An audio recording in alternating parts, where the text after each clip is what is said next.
Welcome everybody to Rob's MetalWorks. We are finally back here in the home studio for such a great evening. It brings me great pleasure to welcome the band that you have heard me talk about.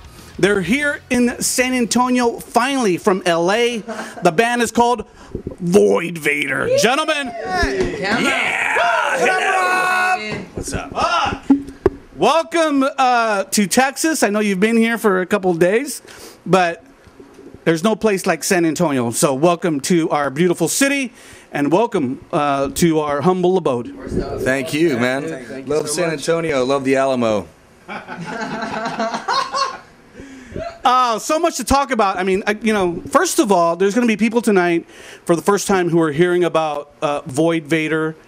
And despite the fact that you guys have just been around for a few years, I think right now is a very special time. Lots of momentum, lots of things happening for the band. And then, of course, I think this is the lineup that's going to take it to the next level. So let's first talk about, for those people tonight who are not privy to the history of Void Vator. I know, Lucas, you're kind of at the heart of this band, so talk a little bit about the beginnings of Void Vator in LA. So basically, it was me and Eric just jamming out with some friends, and then things picked up pretty quickly. We have very good chemistry. We have similar styles, and after a little while, and after playing a few shows, we realized that our drummer and our bassist were not going to cut it, so we went through different lineups, and eventually we ended up with this lineup right here. And it's kind of like you said, like, this feels right now, you know what I mean? It never felt 100% right until now. Let's dig a little deeper, because you guys, when people think about heavy music, LA is, you always have to talk about LA, it's like the mecca of heavy music. And you guys have sordid histories. I know, Eric, you've done lots of things, and Sam and Lucas, you've done things. So let's just dig a little deeper, because I want people to not, to know that, these are just some guys from LA, but these are guys from LA who really have, some experience, some exposure in working with different people in that area. And I think that kind of lends to the credibility of this band. So Eric, why don't you share a little bit about that? Sure. I've been playing for a long time. I moved to LA around 2009 to join a band called White Wizard, and I was part of the Over the Top lineup that we recorded for E-Rake Records and put out a video. We did a tour, my first national tour, with Tyr and Corporate Kalani and Swashbuckle. And then after that, I moved on, and I was with that project for about a year and a half, and then I had to get busy again. And I was in like 4 bands at a time, just to stay in there and be playing with people and to try things and see what was going to work. And my buddy from a previous band in Detroit said, "Hey, you got to check out this ad I saw that he saw in Detroit, in LA for Gypsy Hawk." And I joined a band called Gypsy Hawk. We did a tour, came back, and did a showcase with Holy Grail and a number of other bands, and got signed to Metal Blade. And I was part of the album Revelry and Resilience. I was with them for like 3.5 years. And then after that went down, 2 weeks before we were scheduled to record our 3rd record, which would have been great. And that's how rock and roll goes, by the way. Yeah. And then once again, just right back into the fire, jamming, seeing who's out there, and that's how I met up with Lucas. So that's a little bit of my backstory. And before that, that's the only stuff that's worth talking about. Yeah. There's like 10 to 15 years before that of bands. Well, Overloaded was kick-ass, and I'll say that's my Detroit band, but that's a bit of my back history. But that's kind of funny. Like Eric, I remember Eric was saying that when he went to rehearse with us on one night, the first night that we met, he was like, "I didn't really want to go." Yeah. I was debating whether or not I should go or not. I was like, Eric, come on, let's do it. Let's go jam. Let's go meet some people. Yeah. And here we are now. Sam, you share a little bit. I'm the youngest in the band, so I don't have nearly as much history as the rest of these bad Larrys, but I guess the anything worth of importance is that I've been filling in with the cats in Holy Grail, just like Eric was talking about. They got a new album coming out, and I've been just helping with some live shit. I started playing music when I was 10. My mom was a big Allman Brothers Van Halen fan, and my dad dug everything from fucking like Oingo Boingo and the Germs to Anita Baker and Sly and the Family Stone. So music was always like in the back of my head, and that's always what I wanted to do. And that's why you knew about Triumph. Goddamn, son. What up, Rick? Lay it on the line. Fight the good fight. Come out. Holy. Yeah, dude. So I just that's just what I wanted to do. You know what I mean? And growing up, I'm from Burbank, California. Growing up there, I played in a pretty cool thrash band called Legal Tender, and that's kind of what got my chops together.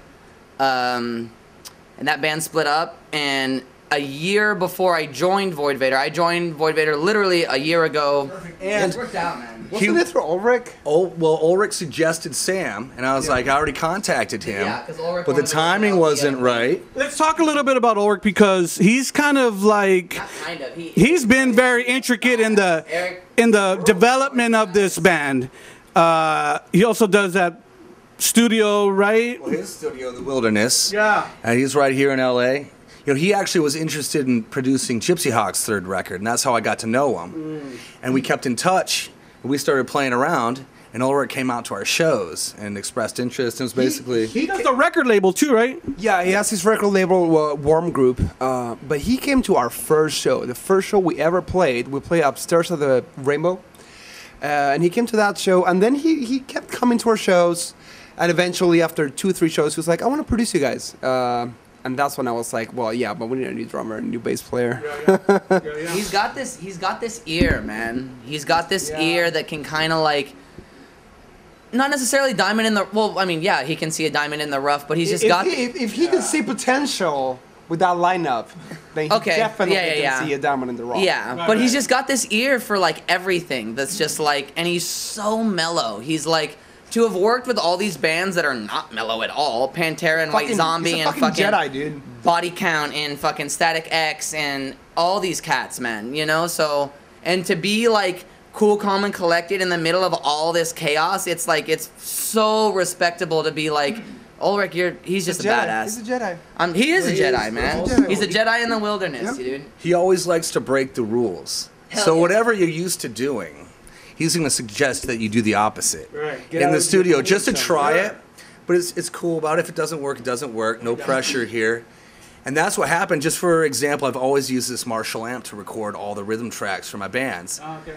And we'd use a different amp. Like that one didn't work. We try out a different amp, and that's how it works with him. Not what you're used to, and that's a small example. But as far as he knows how to get the best performance out of you, but he's not married or stuck to any agenda or formula. In fact, if anything is going to be different, he kind of likes that to bring the best of the moment out. And he always brings new gear. Like, he never uses the same gear for different recordings. It's like, I'm always changing things up, otherwise I get bored. Yeah. He's a big fan of the fuck that. Like what? Like we'll bring up something and he'll be like, fuck that. Different Fuck that. tones, different. And it's not personal. Because sometimes it's cheaper gear. He's like, if your tone and your performance relies on a $50 cable, then you suck. Yeah. I mean, he'll use just the live wire cables from Guitar Center. It's great.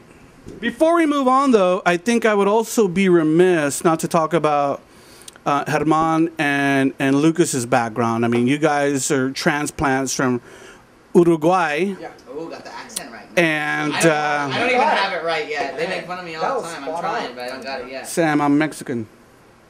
I am not. Bingo. But you know what? If you said, Rob, find Uruguay on this map, I probably couldn't do it. And I don't mean any disrespect by that, gentlemen. I don't know many people. No one knows where I don't know where it's at. So let's just, I think that's also important too, because you guys come here. You told me you've been in the States for like 5 years now, and you come here, and I can just imagine what a huge transition that is from really like a third world country into into the mecca of rock and roll and pursuing music. Obviously, you guys were doing music before you came here, right? So, Herman, talk a little bit about what it's been like for you to kind of been in the U.S. now and kind of really in a band that, we're seeing some things happen. You guys are touring. You're seeing all these different places and meeting all these cool people and recording and stuff. I mean, it could just be something like I'm sure as a young man you would have thought this is like a dream kind of come true. Yeah, I mean, Lucas and I, we've been playing together and not together for so many years in Uruguay.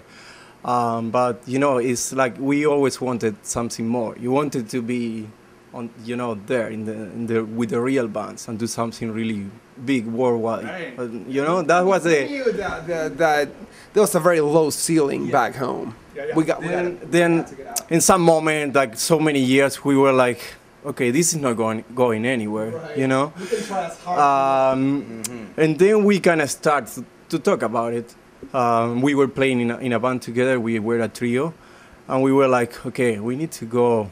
We need to get out from here because this is not going anywhere. And we were like, okay, we had to go to LA. You know, we knew all the stories about the rainbow, the Sunset Strip, all the crazy, the whiskey. And we were like, yeah, we had to go to LA. We had to go and play in the Whiskey a Go-Go and do all this crazy stuff, you know, like the real bands. And we fucking did it. But we had to play coming here for many years. We kind of started with the idea in 2010, and we finally came here in 2013. You know, we wanted to be ready, you know.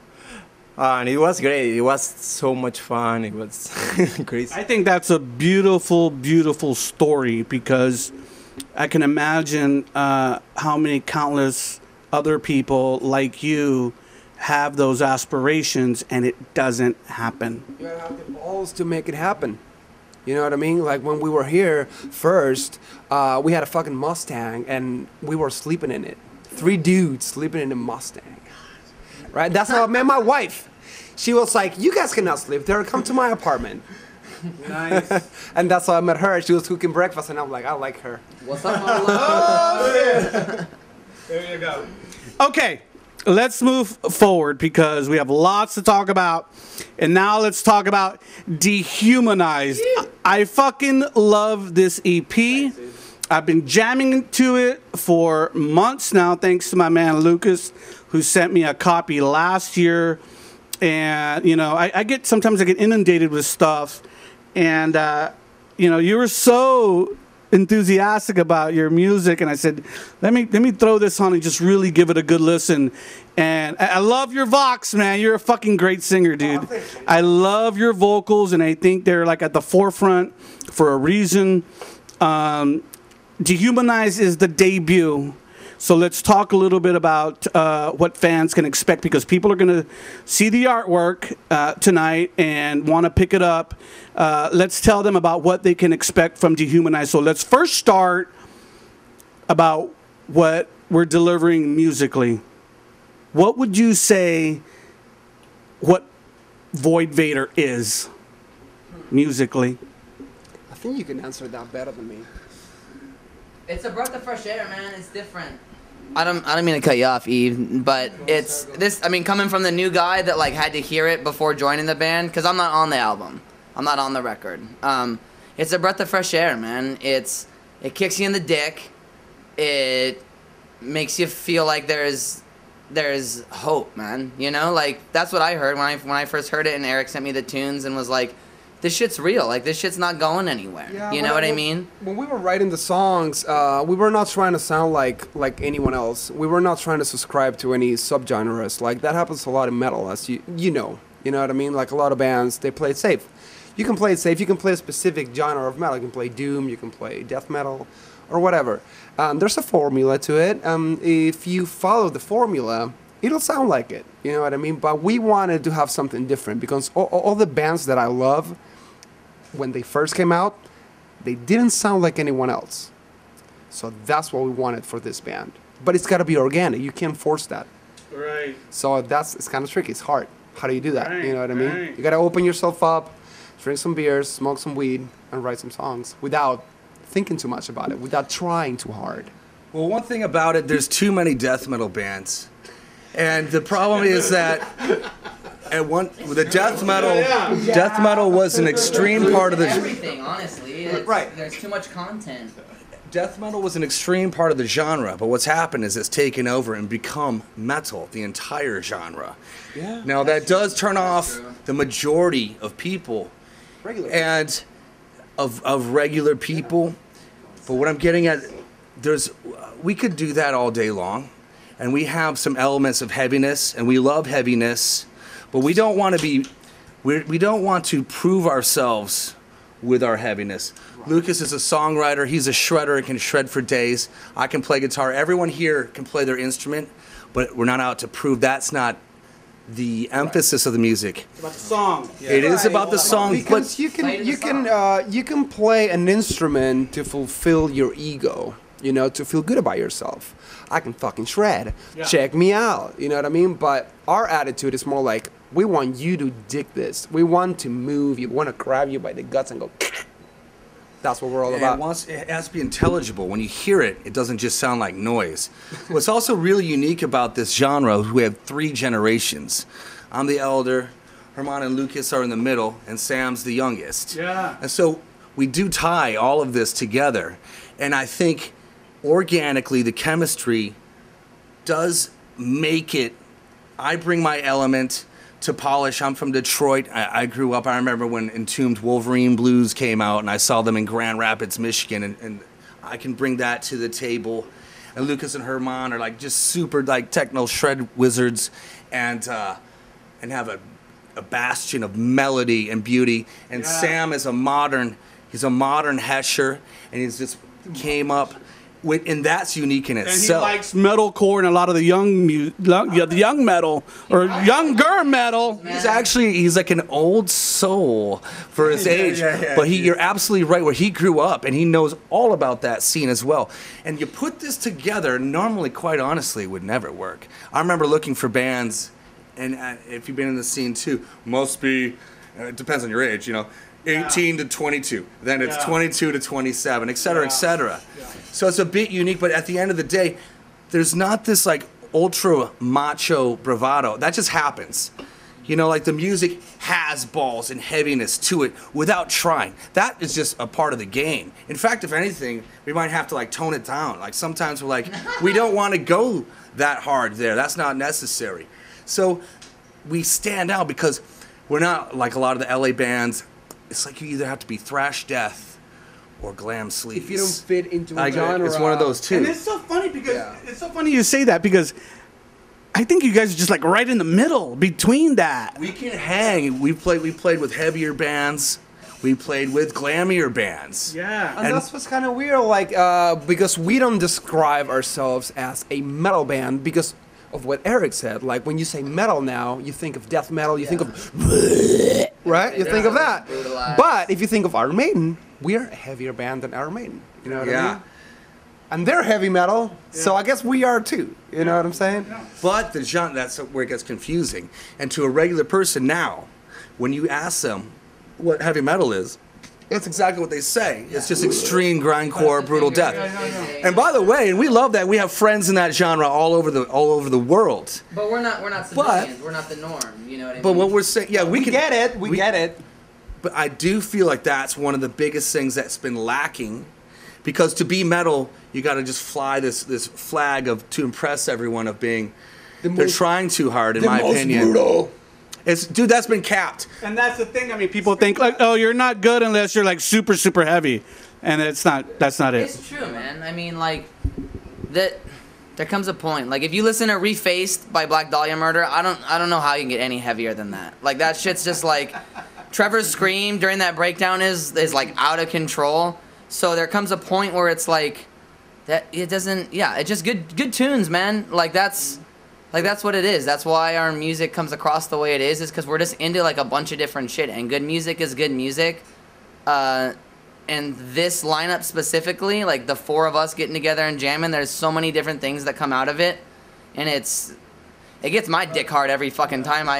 Every time I step into the room with these guys, I'm in the shittiest mood. Not literally every time. This is when you are in a shitty mood. When I'm in a shitty mood, every time I get into the room with these guys, it literally all goes away. Same here. Like literally the minute that I gotta wiggle that stupid ass lock on that stupid ass door at 5442 Vineland because for whatever reason that door sucks ass. Once I'm actually able to get the door open and I'm in that room, whatever's going on later, dude. This is it. Void Vator rehearsal is fucking in full effect, and it's gone, dude. It's gone. But something that's really important is even Lucas is a songwriter.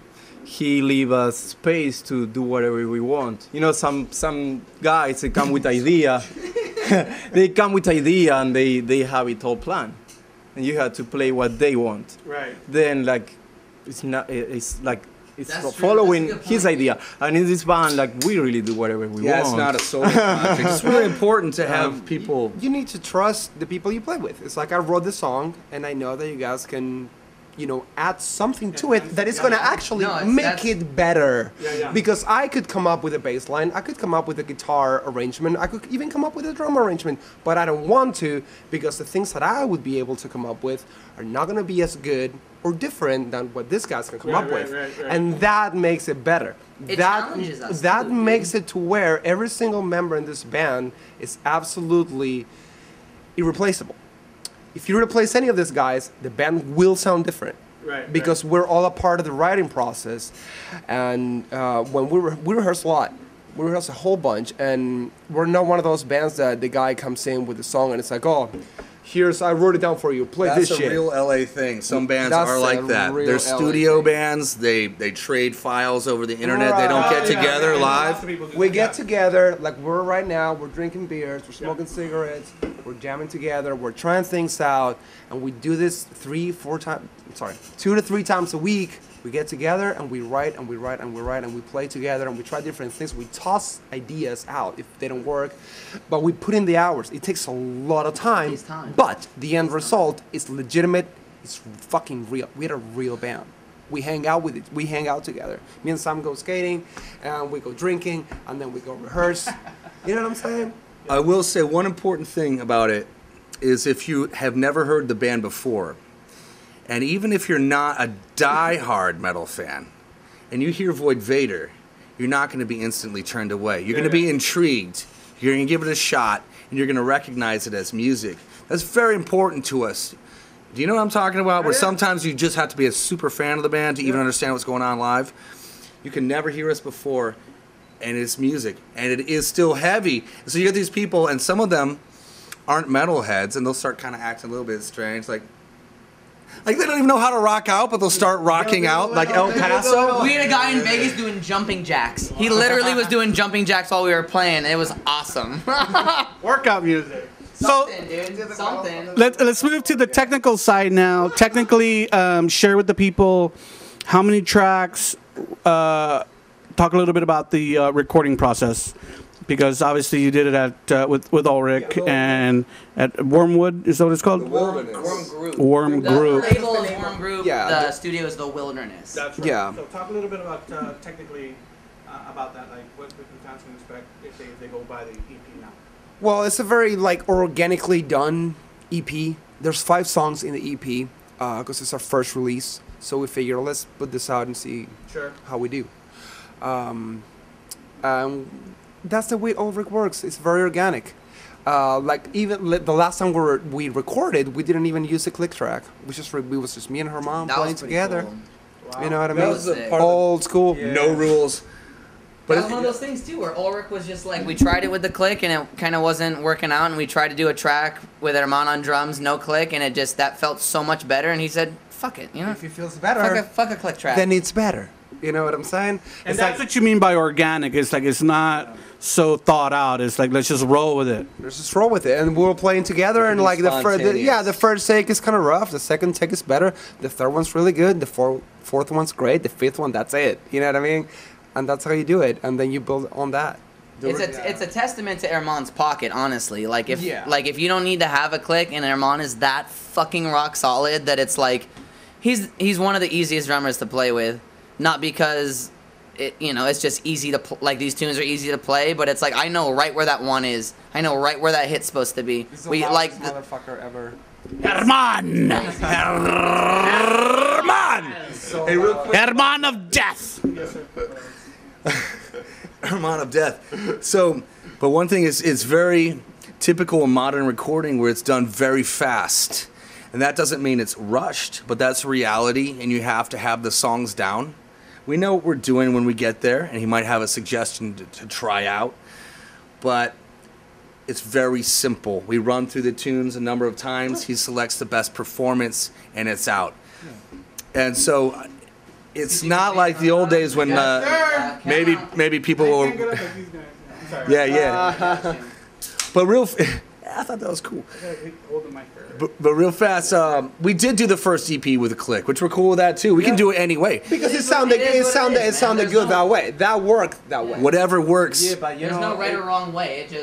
Whatever's gonna make it happen. It's not overproduced, you know. When now today, like the producers, like they trigger everything and like edit everything.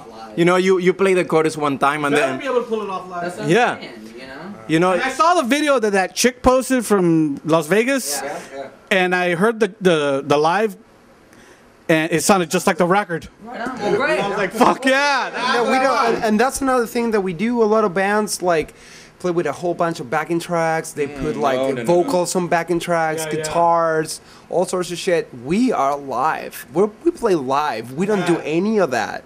It's us. It's the four of us on stage, and that's what you see is what you get. I can't wait to see it tonight. Really quick, Dehumanized. Let's talk about the lyrical content. What is the kind of like the overview, the holistic view of what you're saying with Dehumanized? Well, I guess it's in a way, it's kind of hard for me to talk about it because I wrote it, so it's a little bit strange. Because when I write a song, I'm just kind of like going with the flow and writing it as I go, and then I have to think about it after I do it. But when I think about it, yeah, I think it's about, and I'm just saying I think because I'm not sure, because when I write, it's just so quickly. It just happens. And it will also mean something different to everyone who listens to it. Exactly. Exactly. But it's mostly about how the way I see the world today and how we are kind of dehumanized, you know? Like, we don't have our phones now, but because they're not on, but like, you know how, you know, you're walking down the street and you see this a lot, you know? People just like, "Hey dude, how you doing?" "Oh, I'm good." "Yeah." You know what I mean? There's no connection anymore. Things are getting too weird, man. I feel like some of these fucking nerds, they work on their own technology. Like, they work on developing technology without thinking, is this going to be good for people? Is this going to be good for the human race or not? Or I'm just doing it to see if I can push the boundary of making, you know, certain kind of technology just more badass or like more wicked. You know? Or for money. Just for money, and it's for money. You nailed it. It's for money. You know what I mean? But they don't stop and think, is this gonna be good for the human race? You know what I mean? And then sometimes it's not. When we look around, we're just talking about how a lot of rock bands are using backing tracks. That's not cool. It's not cool. Period. That's not rock and roll. This is not Milli Vanilli. Right. So that's Eric one. just dated himself. Yeah, if you don't know, look it up if you don't know. No, I know. But now it's a standard. That was just like the old, you know, the first reference. but There's lots of new bands that are doing that shit. The too. technology allows them to do that. Don't do it. No You know, crap. you're cheating by doing that. And I think, you know, seasoned music fans, when they go to a show, they can see that there's a backing track. And, you know, what can you do? What can you do? You can't do anything, but we're proud to not use that. And and I will disagree that I think sometimes, especially in the choruses, listen for the choruses. If those backing vocals sound way amazingly clearer and pitch perfect, then there's a good chance. They probably are. They weren't pulling it out like Triumph was. Okay, so now you're here on the Southwest Express fucking tour, doing your little Southwest run. I'm so glad you guys are here because I told Lucas, I said, man, you know, I don't get out to LA, but if you ever come through Texas, I love your EP.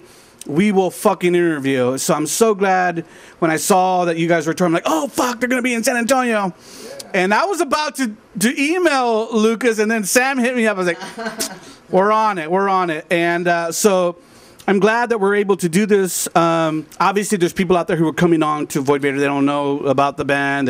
They're seeing you guys play.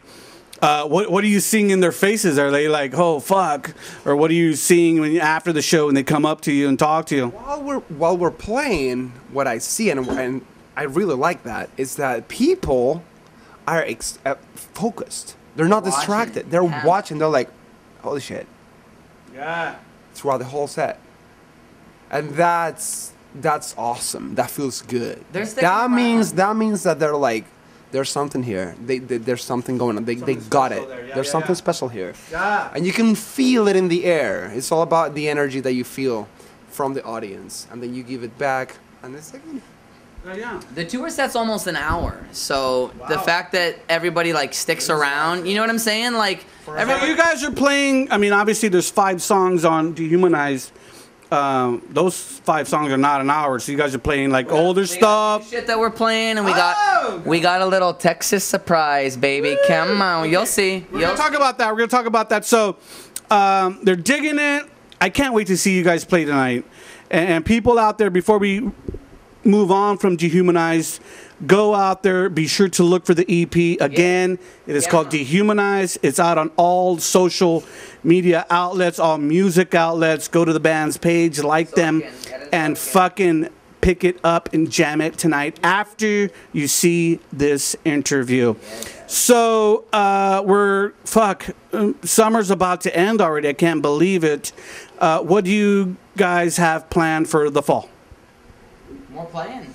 We're playing more, man. We are playing. We're playing a lot of one-off shows, but the big goal, we recorded 3 songs, which we will release, one by one. Oh, cool. As for like maybe for a new tour, a new video, and then in 2019 we will release a full-length album. We have the material, and we will continue to write it. So these 3 songs are going to come out individually, and then a whole new record in 2019. Release a couple singles. Maybe not all 3 songs. Maybe we'll release 1 or 2. It depends. We're going to play by ear, but basically we decided to record 3 songs, and then we're going to pick one. Because you know which one's the best one once you can hear them final. I want to vote, so send me all 3 songs. So you're gonna hear them all tonight, big dog. You're gonna get it. Okay. I don't know. Do we have No, but I want to hear the recording. No. No. We have to finish the recordings. But that's gonna give us a little time to write more songs, because we want to put out a full-length album next year. Full length next year. And we already have we've written like 12, 13 songs, but we want to write like at least 10 more. And then pick and just narrow it down to the best songs. Yeah, we write songs pretty quickly, but we stay busy. You guys are recording with Ulrich again? Yes, sir. Yeah, absolutely. Okay. We stay busy, and it's hard to balance live shows with writing and recording as well. So we've got to fit it all in. Right now, we do have a lot of live shows, one-offs within our region of Southern California, and reaching out to Vegas up through like October. And we're going to stay in. We've been talking about maybe getting out to the Midwest or doing a West Coast tour with our boys in War Cloud. So there's a lot of options. But it's, as you can see... Yeah, no shit, you heard of War Cloud? Yeah. Fuck yeah, those guys are bad as fuck. Yeah, all this... It's all time management. So we do... Primarily, we want to write and record these songs and release them next year. And but touring is great. This is the first real tour. We've done like shows out to San Francisco, San Diego, Reno, and Vegas. That's cute. One-offs, weekend offs. Well, a lot of shows in a row, but they've been like earlier this year. We did a Drive. Yeah, we did a tour with Final Drive out of St. Louis. You know what? Jordan, what's up, big dog? Yeah, but then it's still different. A lot of those shows were satellite shows. We could come back home and crash. We didn't have to worry about a spot to live or sleep or whatever. And I think we did like what, 4 days straight? It was like 3 or 4, yeah. Reno is the furthest that this band's ever been up until the Southwest Express tour. So, and I'm in love with Texas. God fucking damn it. Texas fucking rules. God damn it, son. You're here on Rob's. Yeah, big dog. Let's get it. Lone Star Beer. Okay, great guys. Also, you guys have done some really cool videos. I saw the latest video, the second video, right? Oh, it's gone, yeah. Yeah, I saw it a couple days ago, and I really loved who did it. I mean, a lot of live footage in there. Herman did it? Wow. That was Herman. He's drummer extraordinaire, video master extraordinaire. Engineer, genius. Holy shit. We got a bunch of live footage from some of the different, people that have taken footage and photos and whatever and kind of compiled it. Yeah, it's cool. But Herman and his wife Janalee, they spent fucking like 60 hours digging through it and editing it and chopping it together to make it work right. So we've been doing all the videos together with my wife. Yeah. The first one, Time Has Come, we did together, kind of together, but it was her directing and we edit both the video. The second one was all her idea, the No Return, because she wasn't even here. She's from Sweden and she was there and she finished it, the video over there. Your wife's from Sweden? Yeah, it's from Sweden. There's actually some cool footage in that video from Gothenburg. Yeah. Wow. Some of the graveyards and there's some footage from Sweden. Streetlights. Yeah. From North the winter. Hollywood, California, Santa Monica, Yeah. California, Gothenburg, Sweden. Wow. Yeah, and now the last video, we got a great footage from like many of our friends and the people Whiskey, filming, Viper, and my wife. Bam. My wife is always filming too, and we decided to put it all together because Well, hopefully you compile some video from this tour too. That's the plan, man. yeah.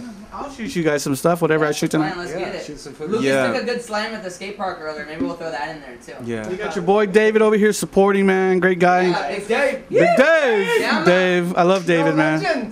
Yeah, he's the man. Great photographer. Thank you, David, for being here tonight, sir. Gentlemen, as we end out, God, I feel like we could continue to talk for another hour. Let's do it, dude. But don't you have a show tonight? do we gotta do it? You got to do a show tonight?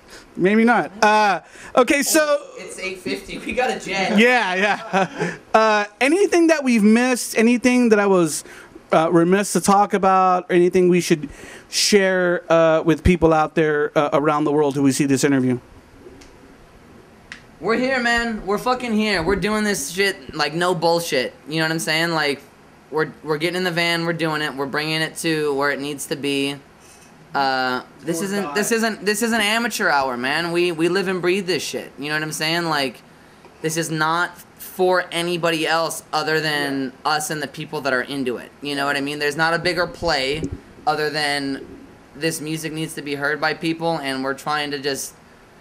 I don't know why there was such a disconnect when all of a sudden the like party that people wanted was not rock and roll. I don't know why everybody wants this party where there's all these cats with face tattoos and fucking, you know, having sex with underage girls and all this shit. Like, why is that shit cool all of a sudden? Like, we were just watching the US Festival. Where the hell did that shit go?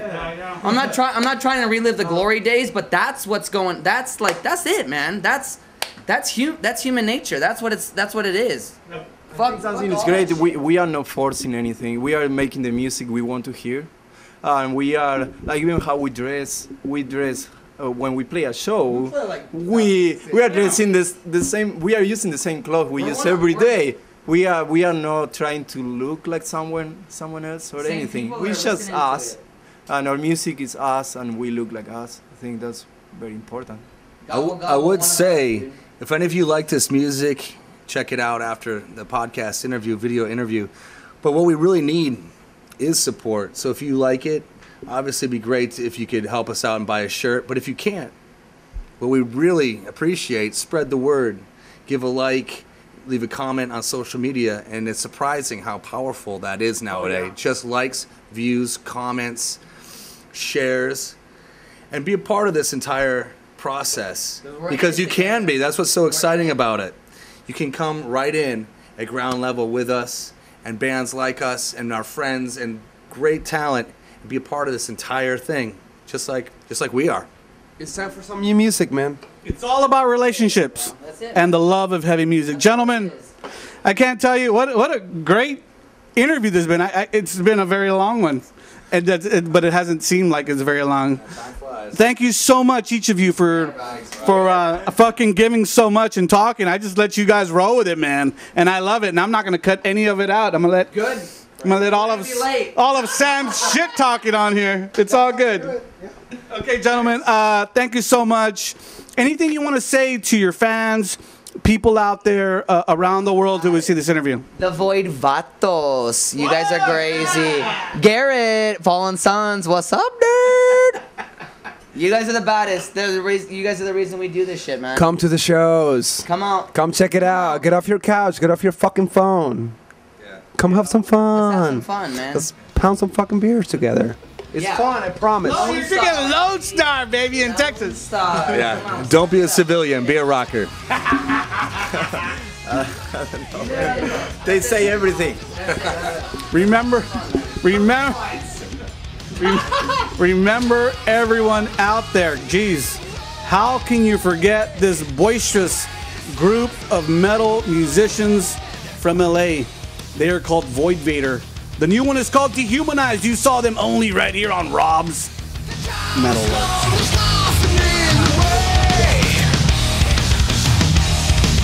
Down who's gone today?